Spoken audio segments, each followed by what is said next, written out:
नमस्कार दोस्तों, हमारे इस चैनल में आप सभी लोगों का बहुत बहुत स्वागत है।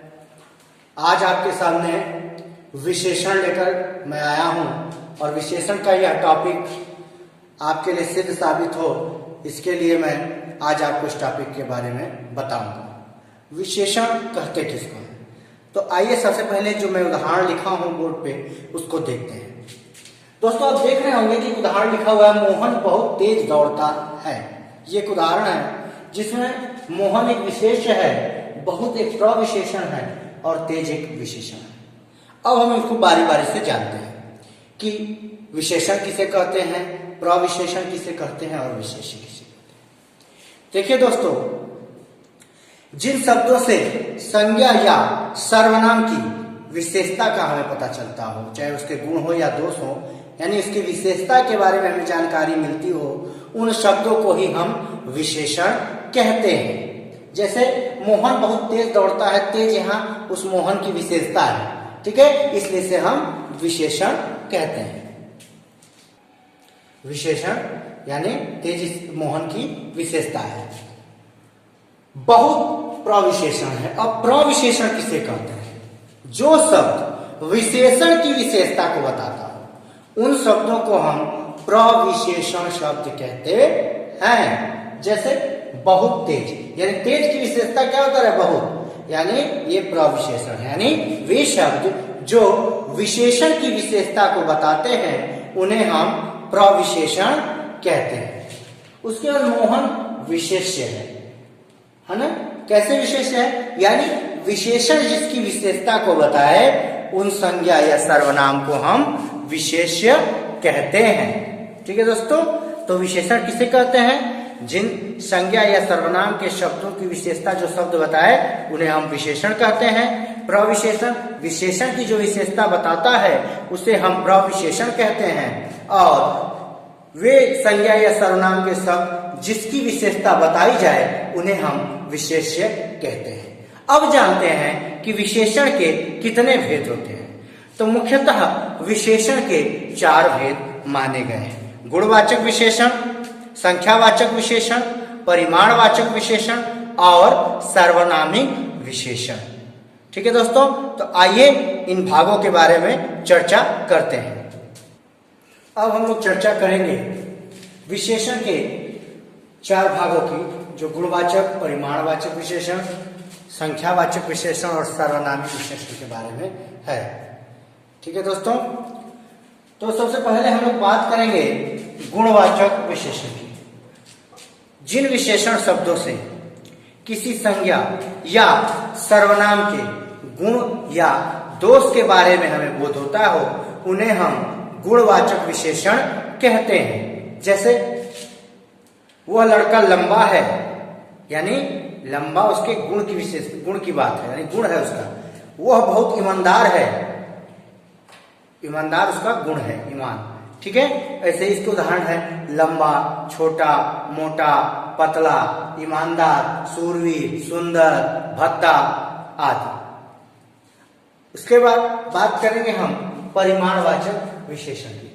परिमाणवाचक विशेषण उन विशेषण शब्दों को कहते हैं जिन विशेषण शब्दों द्वारा संज्ञा के परिमाण की हमें विशेषता पता चले। परिमाण का अर्थ होता है नाप या तौल से, है ना?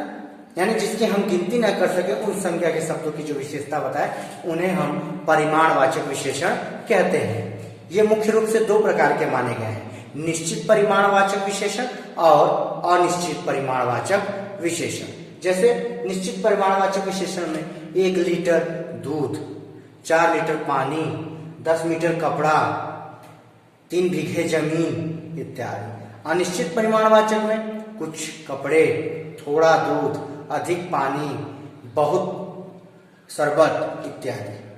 ठीक है दोस्तों, इसके बाद बात करेंगे हम लोग संख्यावाचक विशेषण की।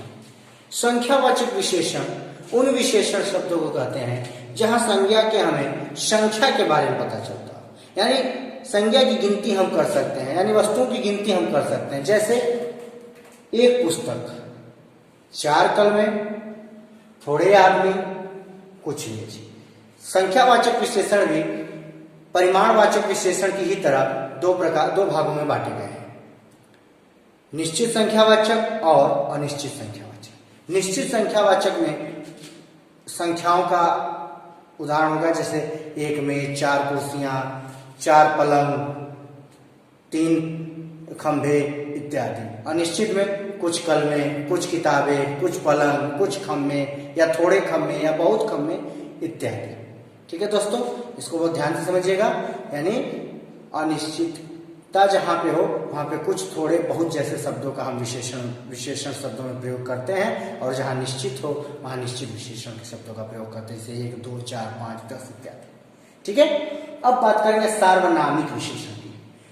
नाम से सिद्ध है कि वे सर्वनाम के शब्द जो संज्ञा के लिए विशेषण का काम करते हैं उन्हें हम सार्वनामिक विशेषण कहते हैं। जैसे वह लड़का बदमाश है, यहाँ पे उस लड़के की विशेषता को बताने के लिए सर्वनाम एक विशेष प्रकार का बल दे रहा है, इसलिए यहाँ पे सार्वनामिक विशेषण है।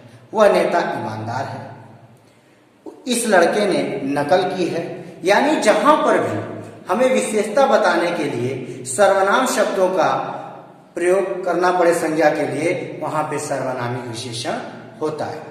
विशेषण यही है। विशेषण को इतना अगर आप समझ लिए तो विशेषण से आपकी कोई भी प्रश्न बाहर नहीं है। एक छोटा सा टॉपिक है विशेषण। अब विशेषण को और प्रकार से जानते हैं तो विशेषण की एक और बात है जिसको हम कहते हैं अवस्था, यानी विशेषण की तुलना अवस्था। यानी विशेषण में कहीं ना कहीं तुलना भी होती है, तभी तो तुलना अवस्था इसको कहा जाता है।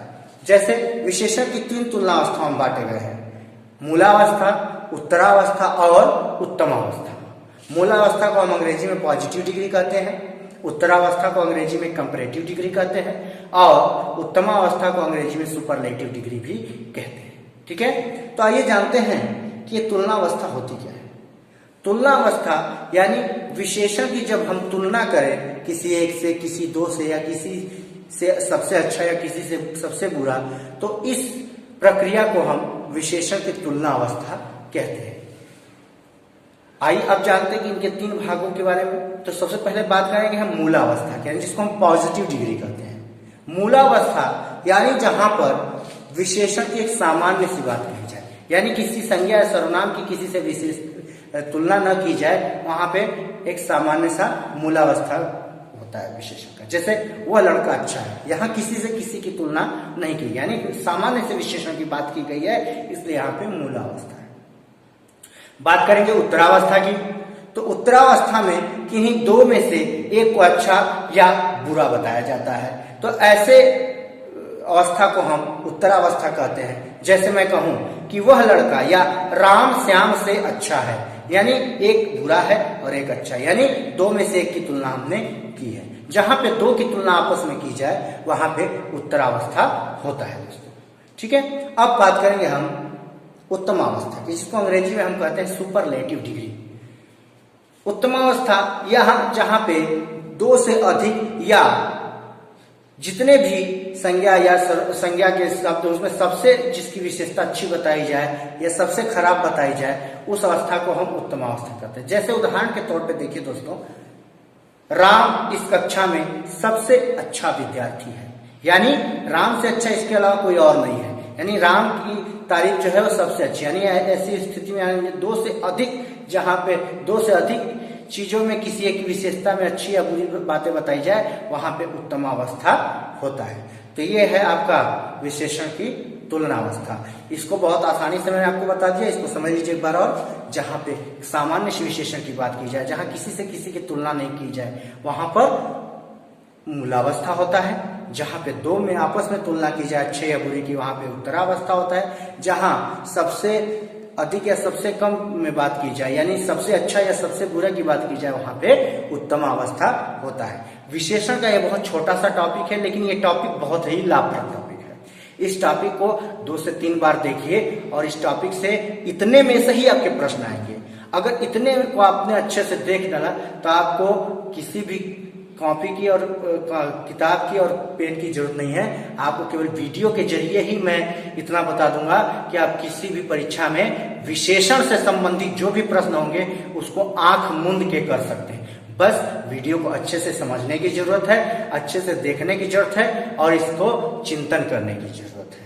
ठीक है दोस्तों, तो आप सभी लोगों से मैं फिर से यही आग्रह करना चाहूंगा कि चैनल को सब्सक्राइब कीजिए, कमेंट कीजिए और ज्यादा से ज्यादा शेयर कीजिए, ताकि कॉम्पिटिटिव परीक्षाओं में आपको इसका ज्यादा से ज्यादा लाभ लोगों तक मिल सके, लोगों को इसके बारे में पता चल सके और एक छोटे से वीडियो में जो संपूर्ण चीजें मैं देने की कोशिश करता हूं वो सभी को लाभान्वित कर सके। ठीक है दोस्तों, तो जय हिंद, प्रणाम।